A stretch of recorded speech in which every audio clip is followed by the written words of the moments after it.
2 mois après le coup d'État au Niger, les nouvelles autorités militaires de transition auraient accepté, selon Alger, l'offre de médiation algérienne pour établir l'ordre constitutionnel. On en parle avec le rédacteur en chef Afrique de TV5 Monde, Ousmane Diaye. Ousmane, pourquoi l'Algérie? Parce que l'Algérie est un acteur central au Sahel depuis toujours.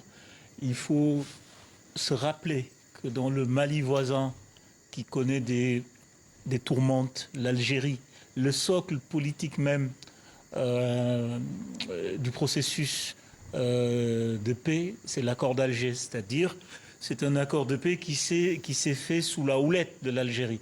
Donc l'Algérie a toujours eu une ambition au Sahel, une ambition d'une puissance diplomatique, une ambition qui s'est beaucoup construite en opposition à la France. Il faut toujours se rappeler que l'Algérie était contre l'intervention militaire française dès le départ au Sahel, donc l'opération Serval. L'Algérie a toujours prôné une négociation politique pendant que la CEDEAO envisageait l'option militaire au Niger. L'Algérie a été un des premiers pays à dire non à l'option militaire parce que l'Algérie a toujours estimé que les solutions doivent être d'abord des solutions politiques, ensuite des solutions à l'échelle africaine. Et quand l'Algérie dit à l'échelle africaine, elle pense forcément sa propre diplomatie. Et qu'est-ce qu'on en sait de cette offre algérienne? Alors l'offre n'est pas récente. L'Algérie avait déjà formulé cette offre au mois d'août, je pense. Alors, ce qui était formulé à l'époque, c'est une transition de 6 mois, une transition qui serait dirigée par une personnalité civile consensuelle et qui aboutirait à un retour de l'ordre constitutionnel. Il y a cette nuance.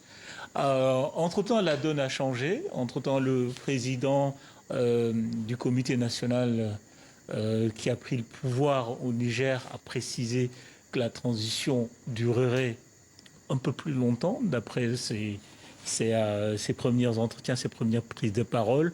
Donc, je pense qu'il y a une donne nouvelle.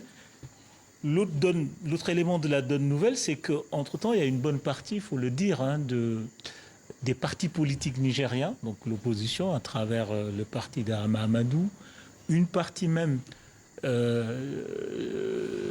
du parti de Mohamed Bazoum qui a écarté la solution militaire et pense pour la solution politique. Donc, il y a évidemment les ingrédients d'une alternative à la médiation de la CEDEAO qui est, faut le dire, le constater, qui est dans l'impasse. Et qu'en est-il alors de l'avenir du président Bazoum? Vous en parliez, qui a été renversé et toujours retenu par les militaires.